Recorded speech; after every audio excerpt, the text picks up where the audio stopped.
Captain Marcus Chen stood on the observation deck of Valkar Station, watching what his crew had assured him would be the most boring diplomatic parade in the galaxy. He was inclined to agree. The Alarith Empire's treaty celebration had been going on for nearly an hour, and while the pageantry was impressive in a formal, stately way, it wasn't exactly riveting entertainment for a cargo pilot on layover. Remind me why we're watching this instead of hitting the station bar. Jamie Chen, no relation, despite sharing a last name, asked from beside him. She was his co-pilot, a woman who'd followed him from corporate freight to independent operations 3 years ago and had never regretted the decision. Mostly because Dev insisted, Marcus replied, nodding toward their engineer, who was leaning against the railing with the enthusiasm of someone watching their favorite sporting event. This is history, Dev protested. His full name was Devrin Kos, and he'd grown up on a station not unlike this one, which meant he had a fascination with diplomatic spectacle that Marcus and Jamie definitely didn't share. The Alarith don't do public ceremonies often. When they do, it's significant. It's significant that we're watching people walk really slowly in fancy clothes, Jamie asked skeptically. They're not just walking, Dev said. Every movement has meaning. The spacing between delegates, the colors they're wearing, even the pace. It all communicates complex political relationships and, oh wait, look at that. Marcus followed Dev's pointing finger to see a new group entering the parade route. These were clearly high-ranking Alarith. Their formal robes were more elaborate, their escort larger, and the crowd's response noticeably more enthusiastic. The Alarith were an imposing species. Tall, most stood at least 2 meters, with long, elegantly pointed ears that could move independently to express subtle emotional nuances. Their skin tones ranged from deep bronze to pale silver, and their eyes were larger than human proportions, giving them an appearance that was simultaneously striking and slightly unsettling to those unfamiliar with their features. But what really made them intimidating was their bearing. Every Alarith Marcus had ever encountered moved with perfect posture and controlled grace, as if they were constantly being evaluated on their deportment, which, given their rigidly hierarchical society, they probably were. That's the Imperial delegation, Dev explained. The ones at the front are probably council members or high nobles. The treaty being celebrated must be really important if they're personally attending. Marcus was about to suggest they'd seen enough history and should really check out that bar when another figure appeared in the parade, and every thought of leaving vanished from his mind. She was Alarith, obviously. The pointed ears and height made that clear even from a distance. But there was something about the way she moved that commanded immediate attention. While every other Alarith in the parade walked with formal precision, she had an additional quality that was hard to define. Confidence, maybe, or presence, something that made it impossible to look away. Her robes were deep purple with silver threading that caught the light as she moved. Her bearing was perfect. Shoulders back, head high, every step measured and deliberate. And even from the observation deck, Marcus could see the way the crowd responded to her presence, the ripple of heightened attention that followed her progress through the parade route. Damn, Jamie said quietly, now that is one impressive figure. Dev laughed. You mean the woman with the most beautiful ass in the galaxy? Yeah, pretty sure half the station is thinking the same thing. Marcus felt his face heat slightly. He'd been thinking exactly that, though he hadn't planned to say it out loud. But Dev wasn't wrong. The woman's posture and the way the robes moved as she walked created a visual impact that was impossible to ignore. Do we know who she is? Marcus asked, trying to sound more professional than he felt. Dev consulted his datapad. No specific identification, just listed as Imperial delegation. Could be any high-ranking noble or official. Well, whoever she is, she's definitely the most interesting thing about this parade, Jamie observed. They watched for a few more minutes as the procession continued, but the mystery woman had already passed their vantage point. Eventually, the parade concluded with formal speeches in the Alarith language that Marcus's translator struggled to render into anything comprehensible. "Okay, history observed," Jamie declared. "Can we hit that bar now?" "Yes, please," Marcus agreed. "Though I have to say Dev was right, that was actually worth watching." "See," Dev said triumphantly. "I told you diplomatic ceremonies could be interesting." "You told us they were historically significant," Jamie corrected.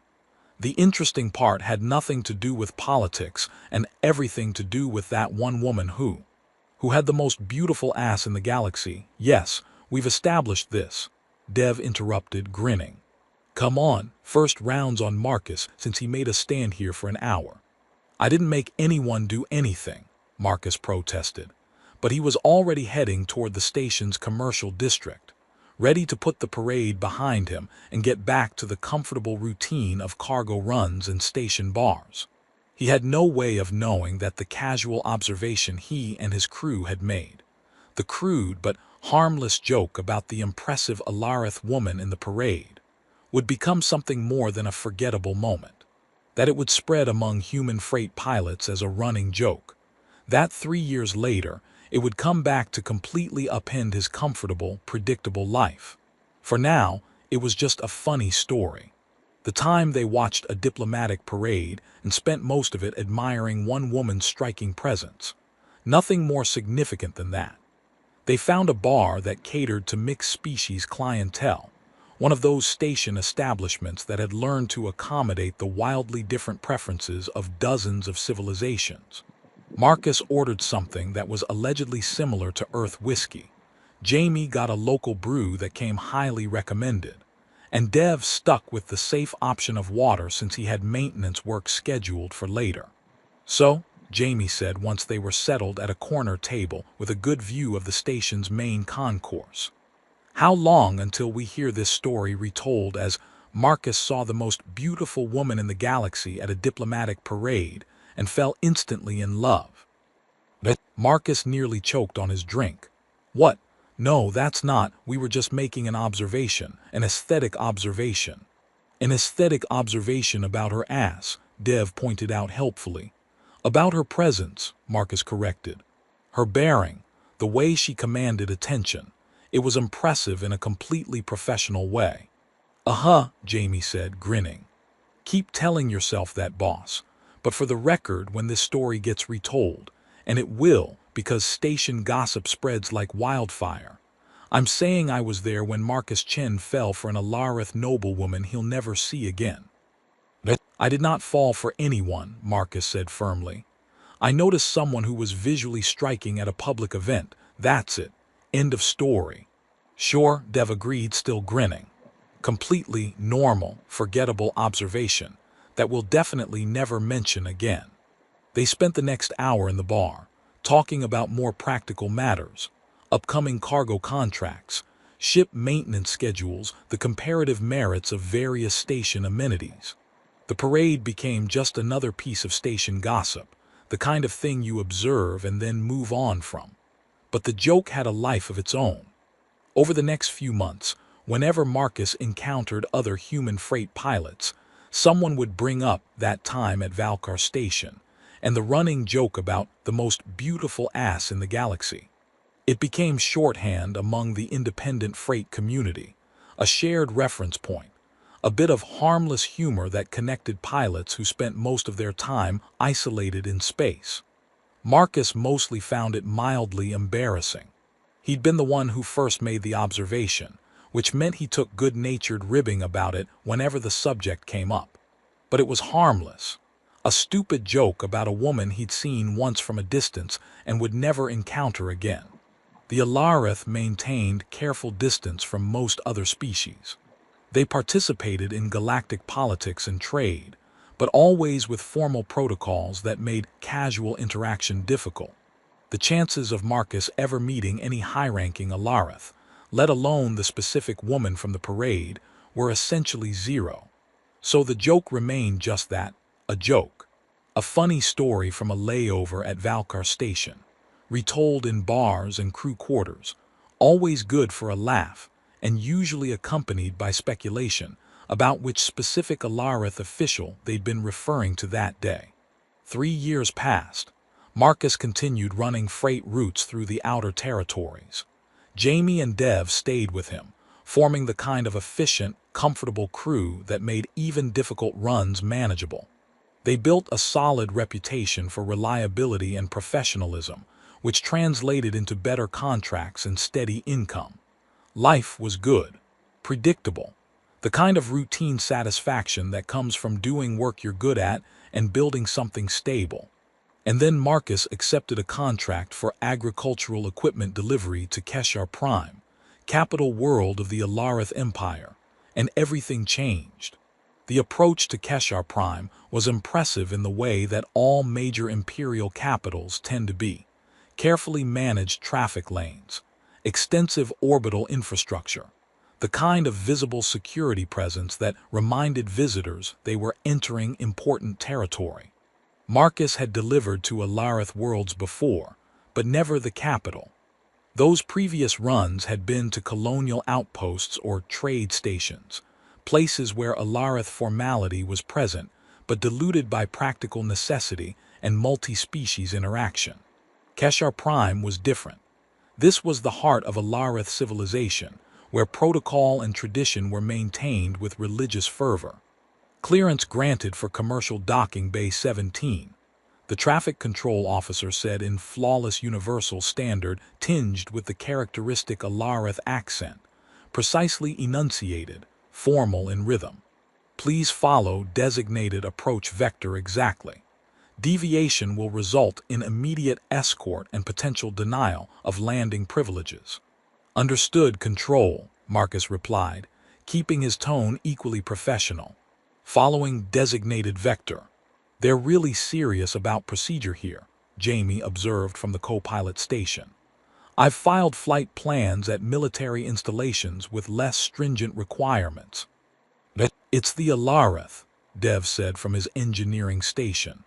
Everything is procedure and protocol, probably why most independent operators avoid capital world contracts, too much hassle for the pay. Pays good on this one though, Marcus noted. Premium rate for agricultural equipment, priority delivery bonus, and they're covering all docking fees. Whatever they need this stuff for, they need it badly enough to make it worth dealing with Alarith formality. The landing was smooth. Marcus had been piloting long enough that the complex approach vectors and precise positioning requirements didn't rattle him. They touched down in the designated commercial bay exactly on schedule, which the Alarith Port Authority acknowledged with what might have been approval in their carefully neutral confirmation.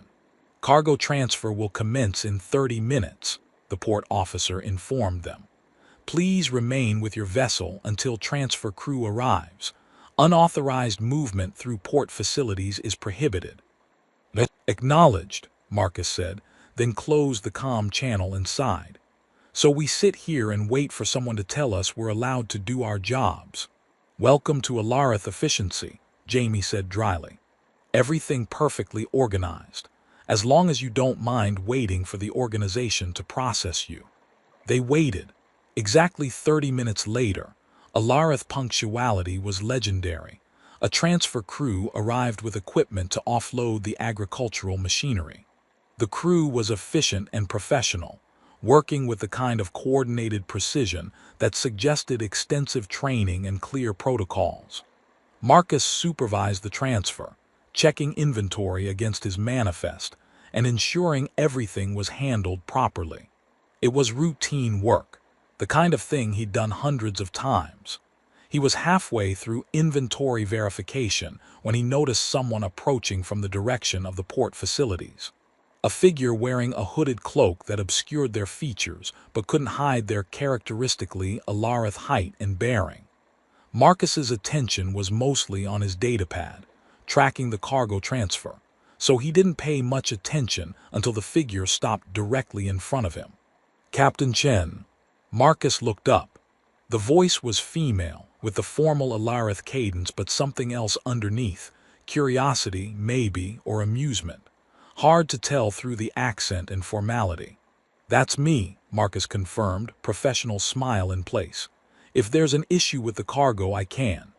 There is no issue with your cargo, the woman interrupted gently. I have a different question for you.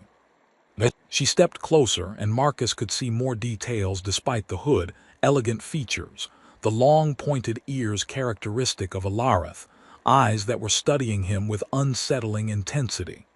Do you recognize me? She asked. Marcus blinked, caught off guard by the question. He looked at her more carefully, trying to see past the hood and formal cloak. There was something familiar about her bearing, the way she held herself with that particular kind of confidence that... And then it hit him. The parade at Valkar Station, 3 years ago, the woman who'd commanded everyone's attention, the one whose presence had sparked the running joke among human freight pilots. Oh no. Marcus started, his brain trying to catch up with the situation. Before he could think of a diplomatically appropriate response, his mouth bypassed his brain entirely and said the first thing that came to mind. You're the alien woman with the most beautiful ass in the galaxy. There was a moment of absolute silence. Marcus's brain finally caught up with what his mouth had done and sent urgent panic signals. He just said that, out loud, to an Alarith noble, on their capital world. Wait, he added desperately. That came out wrong. I remember you from the parade at Valkar Station 3 years ago, and we made this observation about your presence, and it became this running joke that got simplified into crude language, but we didn't mean anything disrespectful by it, we were just... He stopped because the woman had started laughing. Not the polite, controlled response he'd expect from Alarith nobility, but genuine amusement, surprised and delighted.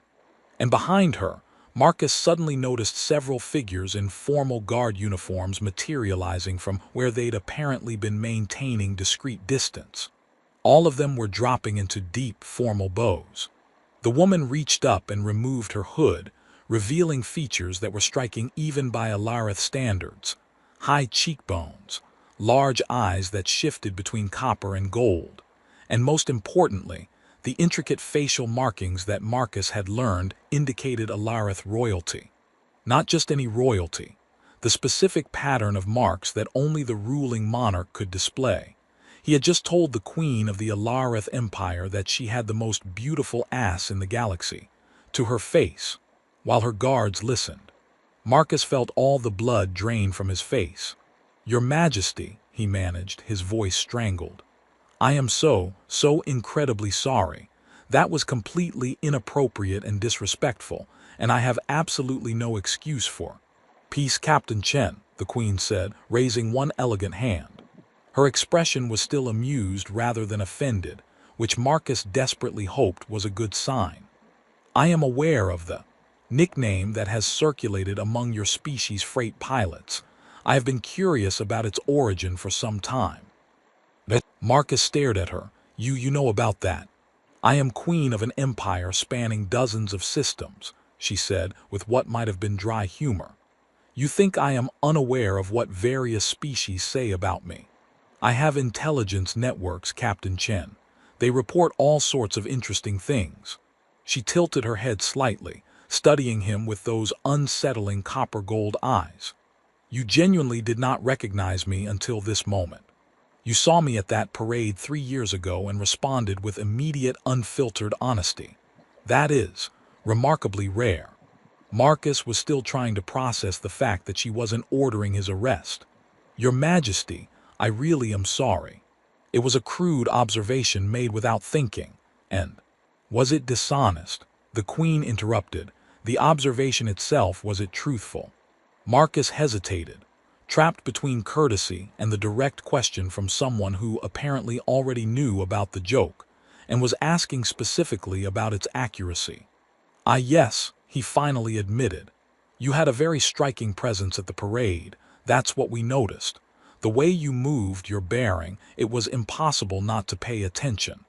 That's what we were actually commenting on, even if it got expressed in less elegant terms. Then you spoke truth, if crudely, the Queen said. She looked genuinely pleased rather than offended, which Marcus's brain insisted couldn't possibly be real, but his eyes were definitely seeing. I find I am intrigued by this, Captain Chen. In my court, no one speaks to me with such unfiltered directness. Everything is measured, calculated, filtered through layers of protocol and political consideration.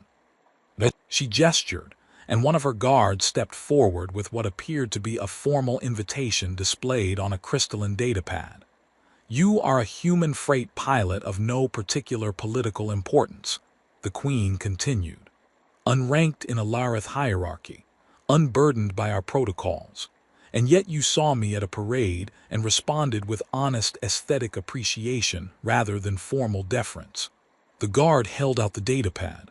Marcus took it automatically, seeing formal text in both a Lareth script and universal standard. I request your presence at a private audience this evening, the Queen said. I wish to understand how a human views a Lareth nobility when unburdened by diplomatic necessity. Will you accept?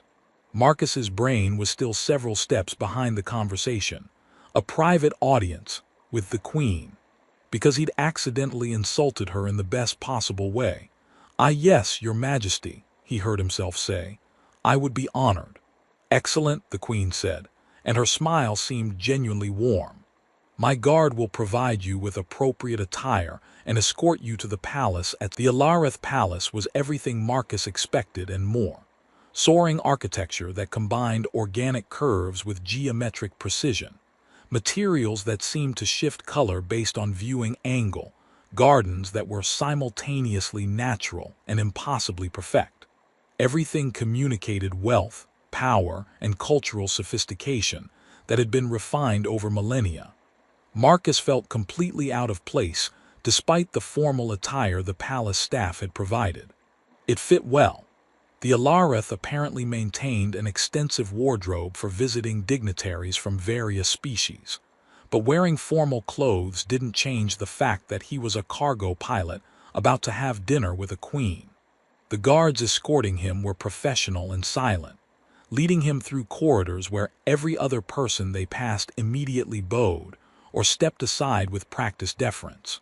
Marcus tried not to stare at the artwork lining the walls, pieces that were probably priceless and represented cultural heritage he didn't have context to fully appreciate. They arrived at a doorway that was smaller and less imposing than he'd anticipated. One of the guards made a complex gesture that apparently signaled their arrival, and a moment later the door opened to reveal a chamber that was elegant but surprisingly intimate, more private study than throne room. The Queen was already there, and Marcus felt his breath catch slightly. She changed from the hooded cloak into formal attire that was less elaborate than the parade robes he remembered, but still clearly expensive and beautifully made. The crown markings on her face seemed to catch the light, creating subtle patterns that shifted as she moved. Captain Chen, she greeted him, her tone warmer and less formal than their docking bay encounter. Thank you for accepting my invitation.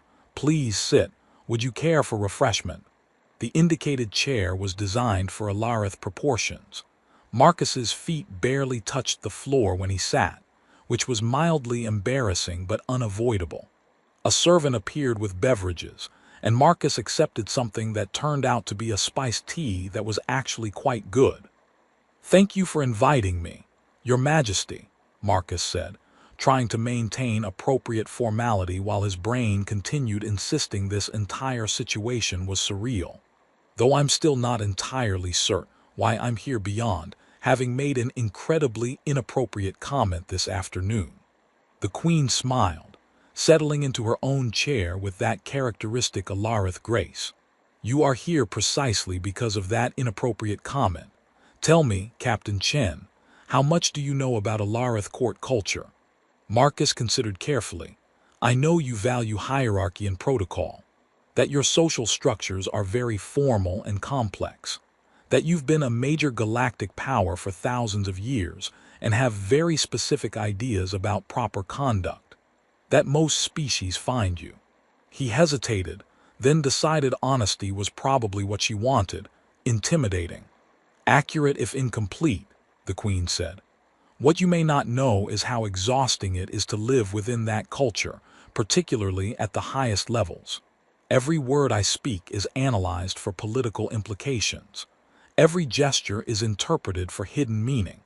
Every interaction is evaluated through layers of protocol and precedent. She took a sip of her own tea, and Marcus noticed she held the cup with the same perfect posture she seemed to bring to everything. I have been queen for 37 years. In that time, I cannot recall a single conversation that was simply honest communication between two people. Everything is filtered, calculated, measured. That sounds lonely, Marcus said before he could think better of it. The queen's eyes flashed copper, surprise maybe or appreciation. It is profoundly lonely, Captain Chen. I am surrounded by people constantly. Advisors, guards, servants, courtiers, diplomats. And yet I am fundamentally isolated by the role I occupy. She set down her tea and looked at him directly. And then a human cargo pilot sees me at a diplomatic parade and comments, crudely but sincerely, on my physical presence. No political calculation, no hidden agenda, just immediate, genuine response. Which was inappropriate, Marcus felt compelled to point out. By Alarith standards, certainly, the Queen agreed. But it was authentic, unfiltered, honest in a way that nothing in my daily life ever is. She leaned forward slightly. I brought you here because I am desperately curious about that kind of unfiltered honesty. I want to have a conversation where you speak to me not as a queen to be deferred to, but as a person. Can you do that? Marcus thought about it. I can try, Your Majesty. But it's difficult to forget that you're, the ruler of an empire. That kind of colors how one approaches conversation. Then let us establish parameters, the Queen said. For the duration of this evening, there are no political consequences to your words. You may speak freely without fear that I will take offense, or that you will face retribution for honesty. I genuinely want to understand how humans, specifically you, view Alarith when unburdened by diplomatic necessity. She paused. In exchange, I will speak more freely than I normally would. This will be a conversation between two people, not a formal audience between queen and subject. Agreed. All right, Marcus said slowly. If we're really doing this, can I ask something potentially inappropriate? That is precisely what I'm inviting you to do. Why me specifically? Marcus asked. I assume you have advisors, diplomats, people whose actual job is providing honest counsel. Why bring in a random freight pilot you've never met? The Queen's expression suggested she'd been waiting for exactly this question. Because all of those people, advisors, diplomats, counselors, they all have political positions to maintain. They all want something from me, even if it's just continued favor. Their honesty is necessarily constrained by their own interests. But you, she continued, are a cargo pilot. You have no political ambitions in Alarith space. You don't need my favor for your career. You gain nothing from flattering me, which means when you speak honestly, I can trust that it's actually honest, not calculated to achieve some hidden goal. Marcus considered that. That's actually a reasonable argument. Terrifying that you'd bet on a complete stranger's judgment, but reasonable. I am not betting anything significant, the Queen said. This is a conversation, not a policy decision. I am simply curious about perspectives I normally have no access to. Okay, Marcus said. Then if we're being completely honest, most humans find Alarith culture exhausting. All the protocol and formality feels like navigating a minefield. We tend to avoid extended contact because it's too much work to constantly worry about violating some rule we don't know about. He watched her carefully, trying to gauge whether this honesty was actually welcome or if he was about to get thrown out despite her reassurances. The Queen nodded thoughtfully. Continue. And specifically about you, the reason that joke started wasn't actually crude or it wasn't meant to be. You have a presence that's impossible to ignore. Even in a parade full of dignified people, you stood out. The way you carry yourself, the confidence, it's striking. Humans express aesthetic appreciation differently than Alareth, and what started as genuine admiration got simplified into cruder language because that's how freight crews talk. But the underlying observation was sincere. "You're saying the crude joke was actually a compliment," the Queen observed. "A badly expressed compliment," Marcus agreed. "But yes." The Queen was quiet for a moment, and Marcus couldn't read her expression. Alareth faces were harder for humans to interpret than some species. Then she said something he didn't expect. "Do you know what Alareth say about me?" "My own people." "No, Your Majesty. They say I am perfectly regal, appropriately dignified, a suitable embodiment of Alareth values and traditions. They say everything that protocol requires them to say." Her voice carried an edge Marcus hadn't heard before, something like frustration or resignation. "No one has commented on my appearance in personal terms in decades, because that would be inappropriate, overly familiar, a breach of the respect due to the crown." She looked at Marcus directly. "You, a human who knows nothing of our protocols, saw me and responded with honest aesthetic appreciation. Crude, yes, but genuine. And I realized I cannot remember the last time anyone reacted to me as a woman, rather than as an institution." Marcus felt like he was starting to understand what she actually wanted from this conversation. Not diplomatic advice or political insight, just connection, recognition as a person rather than a role. "That must be incredibly isolating," he said quietly. "It is," the Queen agreed. "Which is why I am here, having this highly irregular conversation with a cargo pilot I met 6 hours ago. Because you are perhaps the only person in this empire who might actually tell me truth without filtering it through political calculation." They talked for hours after that. The conversation ranged across topics Marcus never expected to discuss with royalty.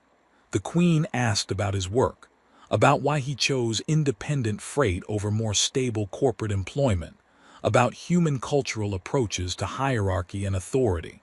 Marcus found himself explaining his career path, his philosophy about independence versus security, his observations about the various species he encountered in his work. In return, the Queen shared carefully edited glimpses of her own life, the pressures of hereditary rule, the isolation of being the ultimate authority with no peers to confide in, the exhaustion of maintaining perfect composure at all times. She talked about Alareth culture with a mixture of pride and frustration, loving the depth and richness of her civilization's traditions while chafing against their rigidity. "You know," Marcus said at one point, emboldened by several hours of surprisingly natural conversation, "you're much more approachable than your reputation suggests." The Queen's expression turned melancholy. "That is because you are seeing the person beneath the crown. Most beings only ever interact with the role, never the individual who inhabits it." "Do you have friends?" Marcus asked, then immediately worried he'd overstepped. "I mean, people you can just talk to without all the political weight." "I have advisors who I trust professionally," the Queen said. "I have courtiers who attend me. I have guards who would die to protect me. But friends, people I can simply be myself with. No, Captain Chen, I do not have friends. Queens do not have that luxury." The sadness in her voice was genuine and profound. Marcus felt something shift in his understanding, not just of her situation, but of why she'd really invited him here. "You didn't bring me here for advice or perspective," he realized. "You brought me here because you're lonely and you needed someone to talk to who'd treat you like a person." The Queen was silent for a long moment. Then, "Yes, that is precisely why you are here. I apologize if that is disappointing." "It's not disappointing," Marcus interrupted gently. "It's honest, and honestly, I'm probably not qualified to advise on running an empire anyway. But I can definitely have a conversation with someone who needs one." Something in the Queen's expression softened, gratitude maybe or relief. "Thank you, Captain Chen. That is more valuable than you might realize." They continued talking until late in the evening. Marcus told stories about bizarre delivery requests and the strange cargo he'd hauled over the years. The Queen shared carefully anonymized anecdotes about diplomatic incidents and absurd ceremonial requirements. They debated human versus Alarith approaches to conflict resolution, discovered shared appreciation for mathematical beauty in nature, and argued cheerfully about whether human or Alarith music was more emotionally resonant. At one point, Marcus made a joke about Alarith formal robes looking spectacularly uncomfortable, and the Queen actually laughed, genuine and unguarded, and admitted the ceremonial attire was essentially dignified torture. "I have a proposal for you, Captain Chen," the Queen said as the evening wound toward its close. "I wish to continue these conversations.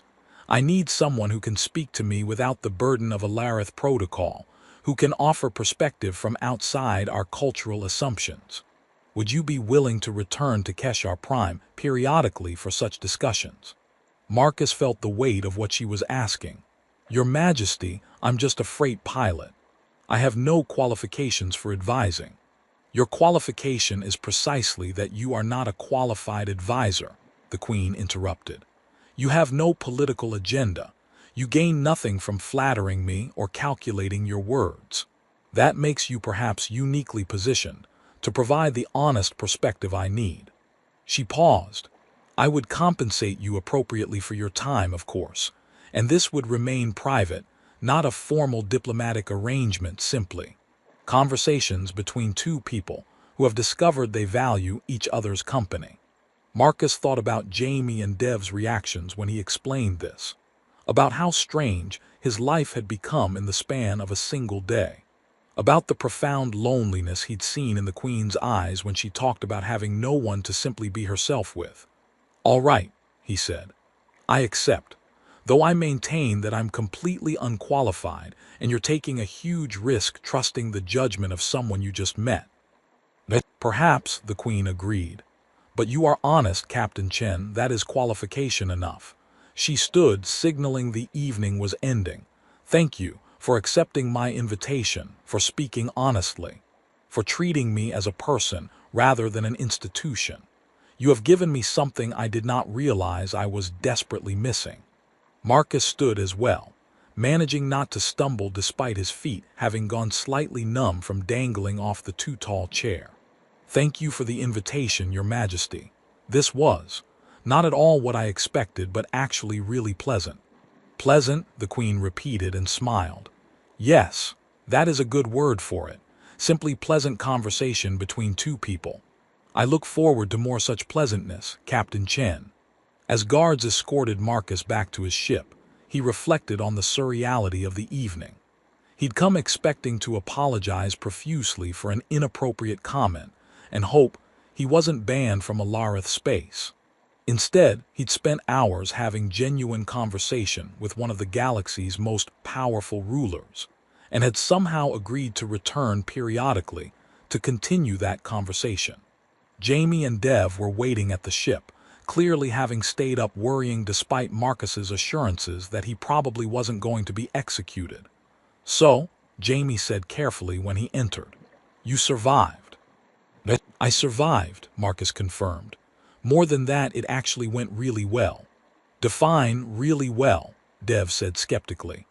"The Queen wants me to come back periodically for more conversations," Marcus explained. "She's apparently starved for someone who will talk to her like a person instead of a political figure, and my complete lack of diplomatic training makes me perfect for the role." Jamie stared at him. "You're going to be having private meetings with the Queen of the Alarith Empire regularly, because you accidentally complimented her ass in the most inappropriate way possible." "When you put it like that, it sounds insane," Marcus admitted. "That's because it is insane," Jamie said. "Marcus, you realize you're now involved in high-level Alarith politics whether you intended to be or not." "I'm not involved in politics," Marcus protested. "I'm just having conversations, being a sounding board, offering perspective from outside Alarith culture." "That's what advisors do," Dev pointed out. "You're literally describing the job of an advisor." "An informal advisor," Marcus clarified, "who gets paid for his time and doesn't have any actual authority or responsibility beyond showing up and being honest. He headed toward his quarters. Look, I know it's weird, but honestly, she's interesting when you get past all the formal stuff, and she clearly needs someone she can just talk to. I can do that. You're going to be friends with a queen, Jamie said, like she was testing how the words sounded. Our captain is going to be friends with actual royalty. Apparently, Marcus agreed. Life just got a lot stranger, but also kind of interesting. He paused at his cabin door. We depart for our next delivery in the morning. But yeah, I'll be making regular trips back here. This just became a very lucrative and very weird side job. Side job, Dev repeated. You're calling advisor to Galactic royalty a side job. I'm calling having periodic conversations with someone lonely a side job, Marcus corrected. The fact that she happens to be a queen is just additional context. He went into his cabin, closing the door on Jamie and Dev's continued incredulous commentary. Sitting on his bunk, Marcus pulled up the message the Queen's staff had sent with details for future visits, compensation rates that were indeed very generous, suggested scheduling, security protocols. It was real. He was actually going to be doing this. A crude joke 3 years ago at a parade had somehow led to this. Regular private audiences with one of the galaxy's most powerful rulers, hired specifically because he didn't know how to navigate court politics and therefore could offer the unfiltered honesty she desperately needed. Marcus shook his head, smiling despite the surreality of it all. Life as a cargo pilot was supposed to be predictable, routine, safe. He had a feeling that was about to change. Over the next 6 months, Marcus's life developed a pattern that would have seemed impossible before his accidental encounter with Queen Lyranes. He continued running freight routes. That remained his primary income and identity. But approximately once a month, his routes somehow managed to bring him to Keshar Prime or nearby systems where the Queen's schedule allowed for meetings. The conversations evolved. Those first few were tentative, both of them feeling out the boundaries of this highly unusual relationship. But gradually, they developed a rhythm. Marcus would arrive, be escorted to one of the Queen's private chambers, and they would talk for hours about everything and nothing. Lyranes, she'd finally told him her actual name and asked him to use it in their private conversations, proved endlessly curious about perspectives outside Alarith culture. She asked detailed questions about human social structures, about how Marcus made decisions, about Earth's history and the complex path that had led humans to the stars. Marcus found himself becoming a kind of cultural ambassador, explaining human philosophy and approaches to problems, offering insights into how other species he encountered viewed galactic politics. He brought her human literature and music, introduced her to Earth customs that had no Alarith equivalent. In return, Lyranes shared Alarith culture with depth that no human had probably ever accessed. She explained the historical context behind protocols that had seemed arbitrary. She shared poetry and philosophy that revealed the emotional richness beneath Alarith formality. She taught Marcus to read basic Alarith script and recognize the subtle ear movements that conveyed nuance their formal language couldn't capture. They argued sometimes. Marcus's human egalitarianism clashed with Lyranes' acceptance of hierarchical structures.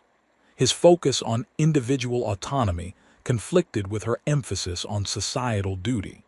Her long-term dynastic thinking felt alien to his more immediate pragmatism, but the arguments were productive.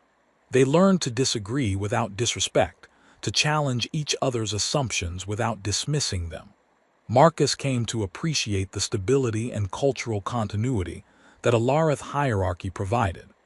Lyranes began questioning aspects of her civilization's rigid structures that she'd previously accepted as simply how things were. Marcus didn't initially realize how much influence their conversations were having, until Lyranes showed him policy proposals she was developing that were clearly informed by discussions they'd had. This trade agreement restructuring, Marcus said, reviewing the document she'd shared. This is based on that conversation we had about mutually beneficial partnerships versus dominance hierarchies. Yes, Lyranes confirmed. You helped me see that Alarith trade policy had been structured to maintain our superior position, rather than create genuine partnerships. This revision addresses that. You're implementing policy changes based on our conversations, Marcus said slowly, feeling the weight of that realization. Lyranes, I'm really not qualified to advise on interstellar economics. You provided perspective that allowed me to see problems my advisors were too embedded in Alarith assumptions to recognize, Lyranes countered. That perspective is valuable regardless of your formal qualifications. She pulled up additional reports. Look at the results. Species who previously resisted Alarith trade terms are now engaging more positively. Our economic position hasn't weakened. In fact, we're building more stable long-term relationships. Your unqualified perspective led to objectively better outcomes. Marcus felt simultaneously honored and terrified.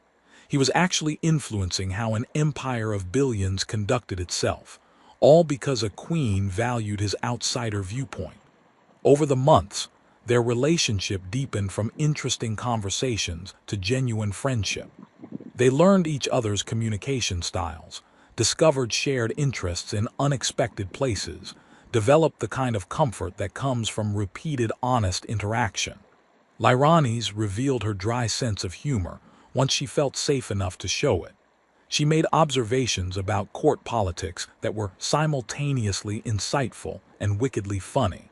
She shared frustrations about ceremonial duties and the exhaustion of constant performance. She admitted fears about whether she was making the right decisions, whether her reforms would strengthen or weaken Alarith in the long term. Marcus shared his own doubts about whether he was really helping or just providing the illusion of outside perspective. He talked about the loneliness of independent freight work, about choosing freedom over stability, and sometimes wondering if that had been the right choice. He told her about his family back on Earth, about the complex relationship with parents who'd wanted him to choose a more conventional career. They weren't just queen and advisor anymore.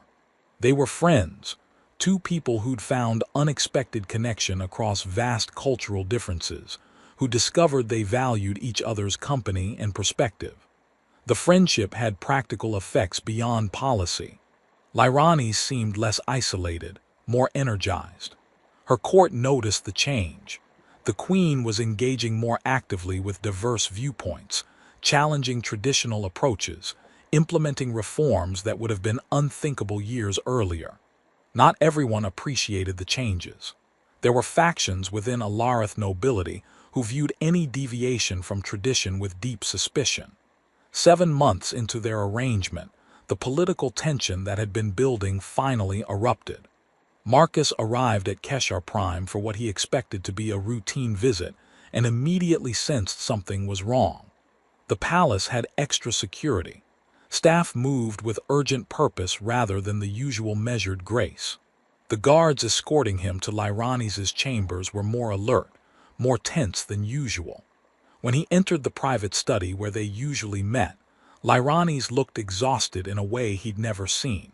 Her perfect posture was slightly slumped. Her eyes, which he'd learned to read for emotional nuance, showed stress and fatigue. "I almost canceled our meeting," she said without preamble, "but I desperately need perspective right now." "What's happening?" Marcus asked, immediately concerned. Lyranes explained. A faction of traditionalist nobles had begun openly challenging her reforms. They claimed she was abandoning Alarith cultural identity, weakening their position by treating other species as equals, allowing outside influence, specifically human influence, specifically Marcus, to corrupt proper Alarith governance. "They're not attempting a coup," Lyranes clarified, "but they're creating significant political problems, demanding I justify my policy changes, threatening to take their concerns to the Council of Houses, which has constitutional authority to review any major deviation from traditional governance." What are they specifically objecting to? Marcus asked.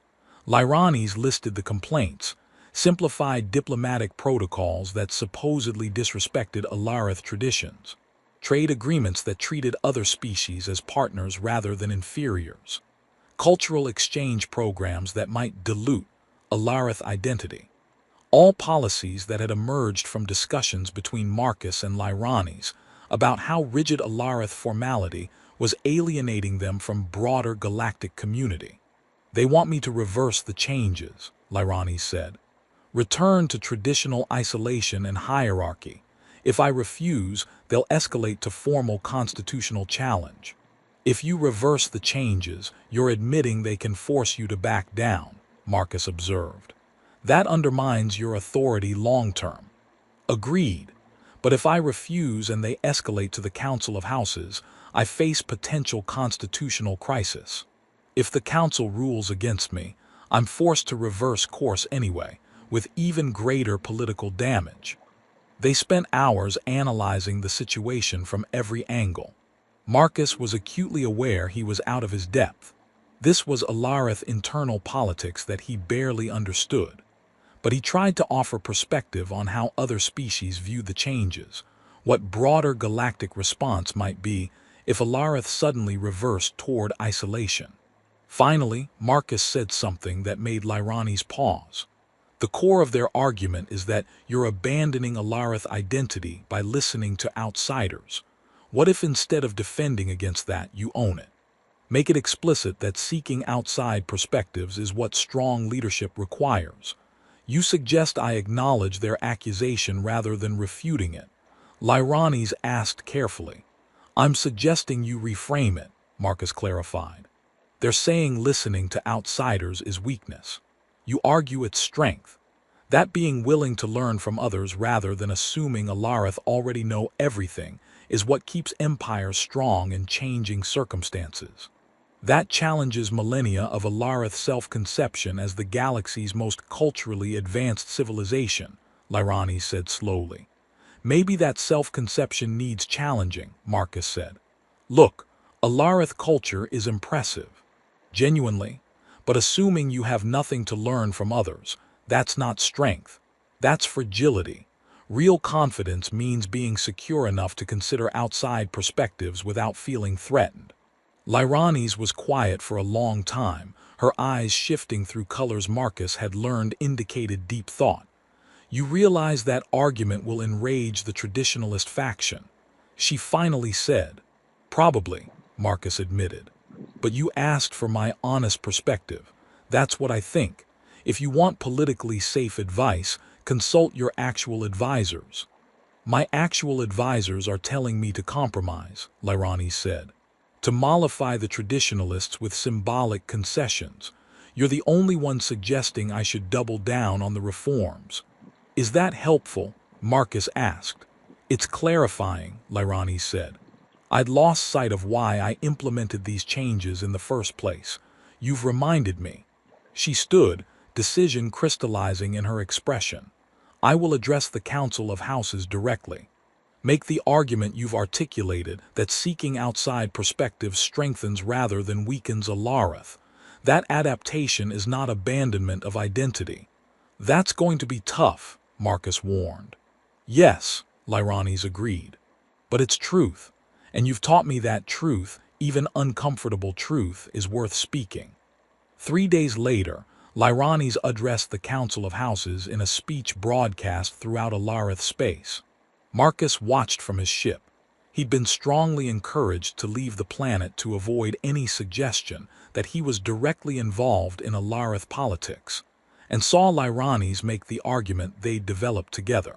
She was magnificent, regal and powerful, acknowledging that she deliberately sought outside perspectives, framing it as fulfilling her duty to ensure Alarith remained strong rather than stagnant. She challenged the council to explain why seeking knowledge was weakness rather than wisdom. The traditionalist faction argued back, invoking centuries of precedent about Alarith's superiority. The debate raged for hours. In the end, the council ruled narrowly in Lyranes' favor. Her reforms could continue, with oversight to ensure they didn't undermine core Alarith values. A compromise that gave her room to proceed while acknowledging traditionalist concerns. When Marcus returned 2 weeks later, Lyranes looked triumphant but exhausted. "You survived," Marcus observed. "Barely," Lyranes admitted, "with significant political capital spent.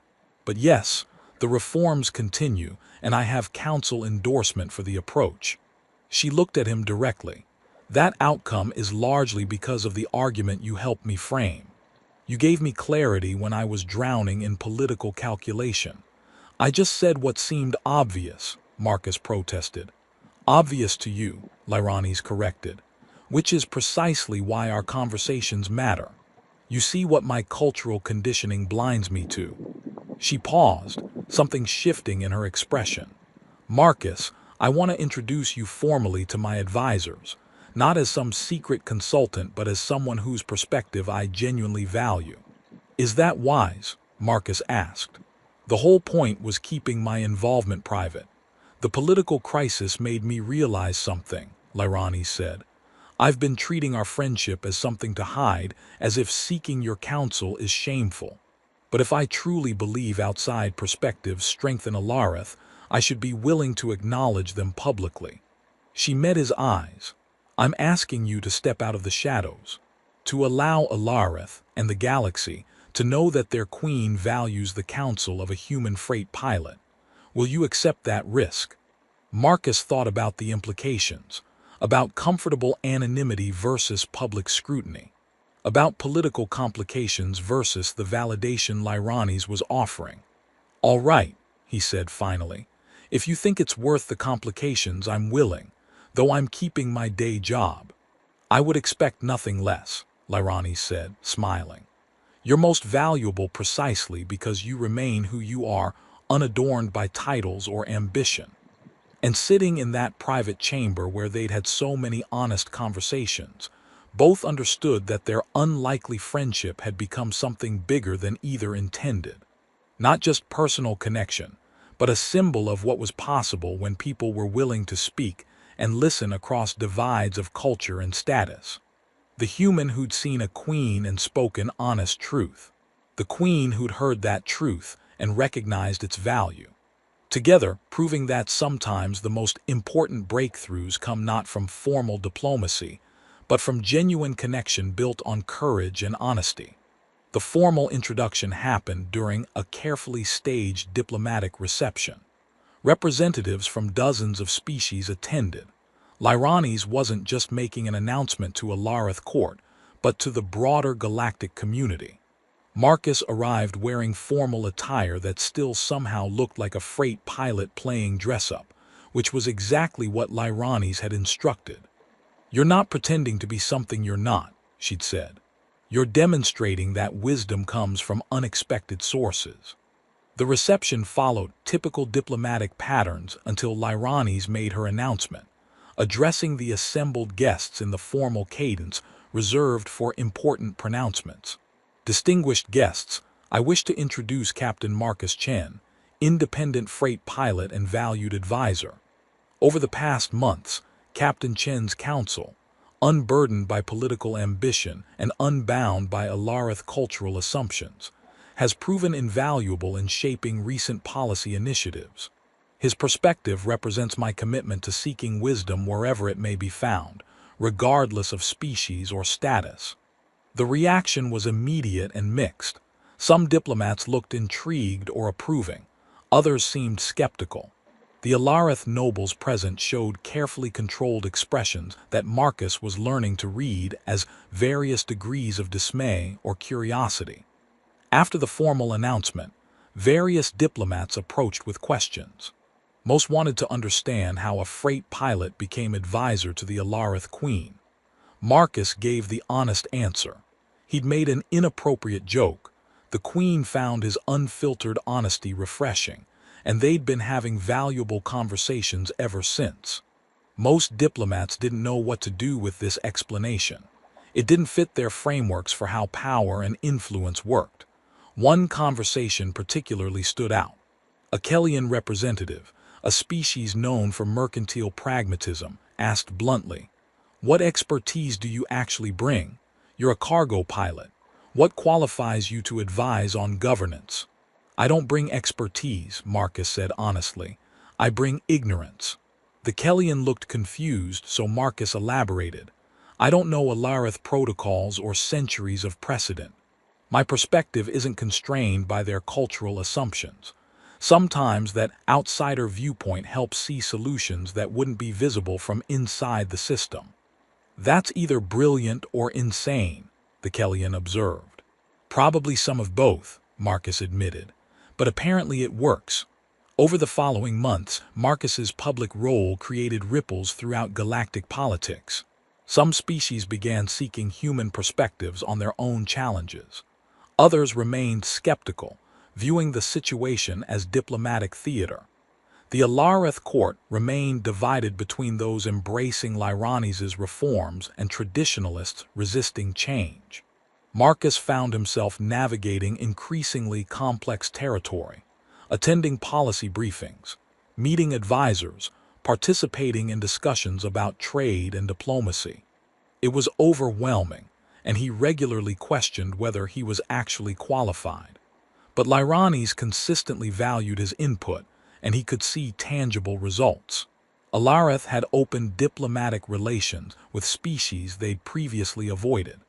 Trade agreements had been restructured for better partnerships.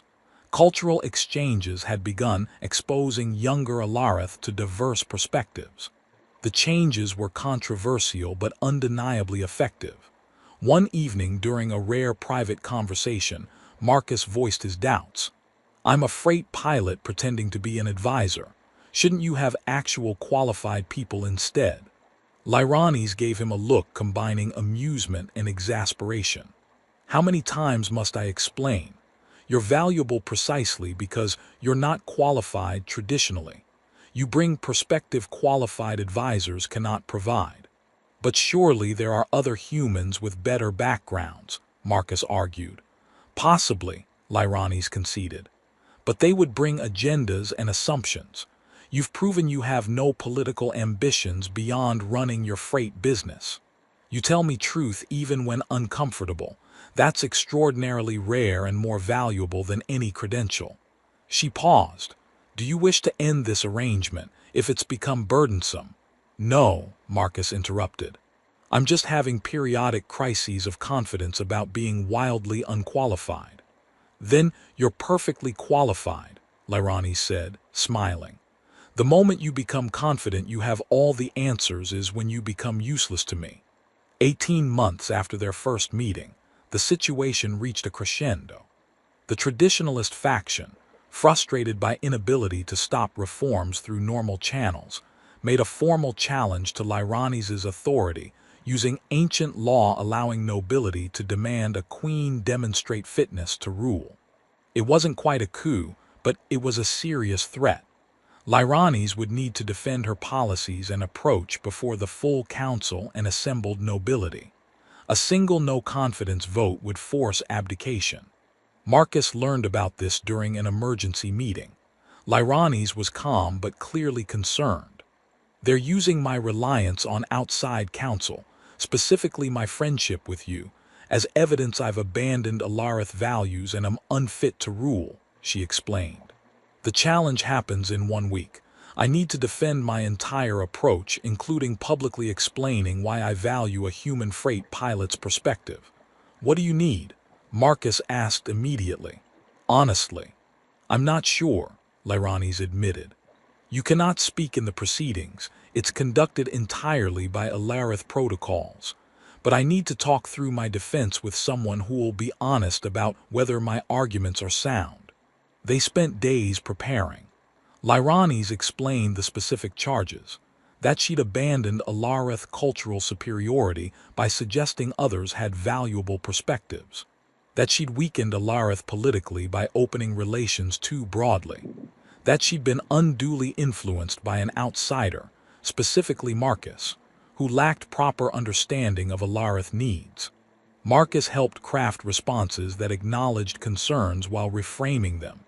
Yes, she sought outside perspectives, because wisdom requires considering multiple viewpoints. Yes, she'd opened relations more broadly, because isolation is weakness, not strength. Yes, she'd been influenced by an outsider, because that perspective helped her see blind spots in traditional thinking. The challenge day arrived. Marcus watched from a viewing area as Lyrani stood before the Council of Houses to defend her reign. The lead challenger, Lord Kivith, made his case methodically. Lyrani's had departed from millennia of successful tradition. She'd elevated other species' concerns above Alarith interests. She'd allowed a human, barely established in galactic affairs, to influence policy in ways undermining Alarith's strength. What is the result? Kivith demanded. Trade agreements favoring others, diplomatic concessions weakening our position, cultural exchanges diluting Alarith identity, all justified by claiming we must learn from those less advanced.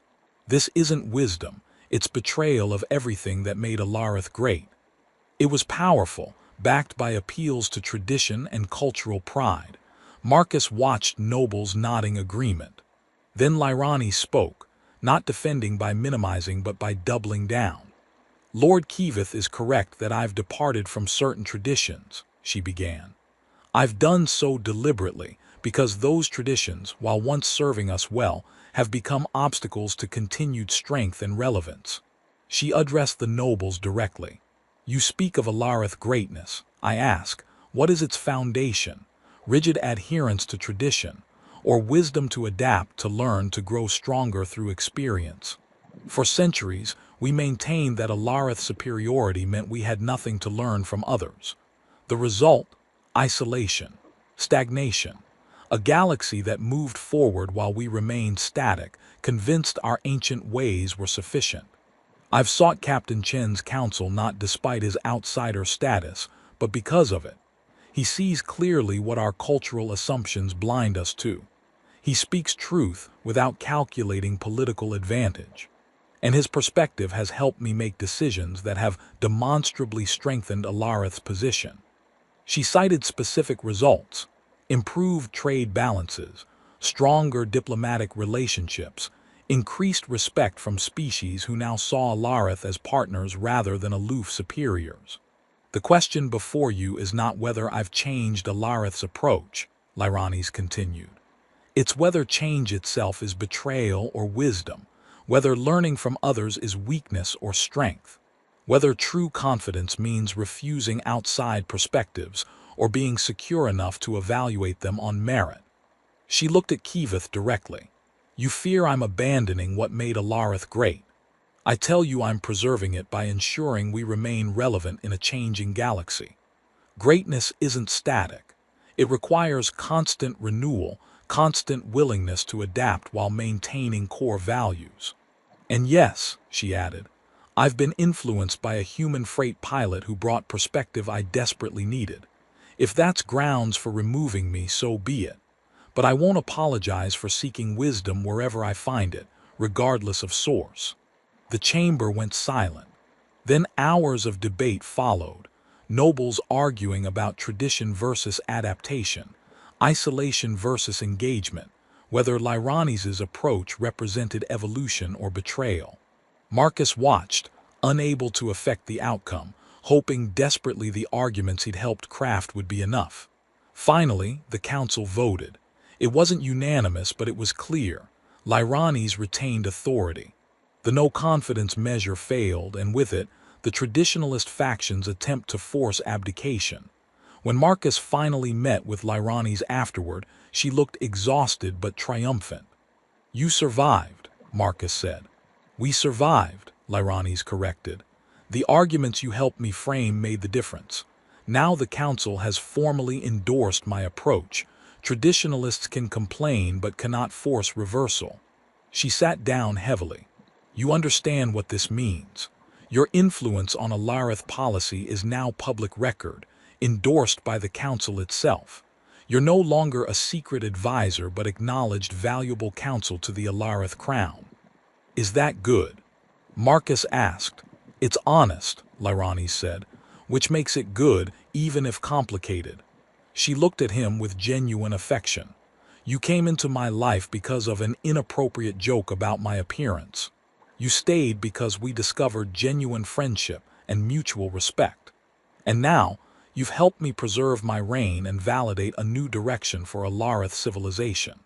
All because I said you had a nice ass 3 years ago, Marcus observed. Literally the worst pickup line in galactic history. Lyrani's laughed, genuine and unguarded. Perhaps. But it led to something far more valuable than either anticipated. A partnership built on honesty. An unlikely friendship transcending species and status. And proof that sometimes the most important changes begin with courage to speak without fear and wisdom to listen without prejudice. Marcus raised his cup of tea in mock salute. To inappropriate jokes that accidentally change galactic politics. To honest counsel freely given and gratefully received, Lyrani's countered. They sat together in comfortable silence, two unlikely friends who'd found each other through accident and humor, and built something meaningful from that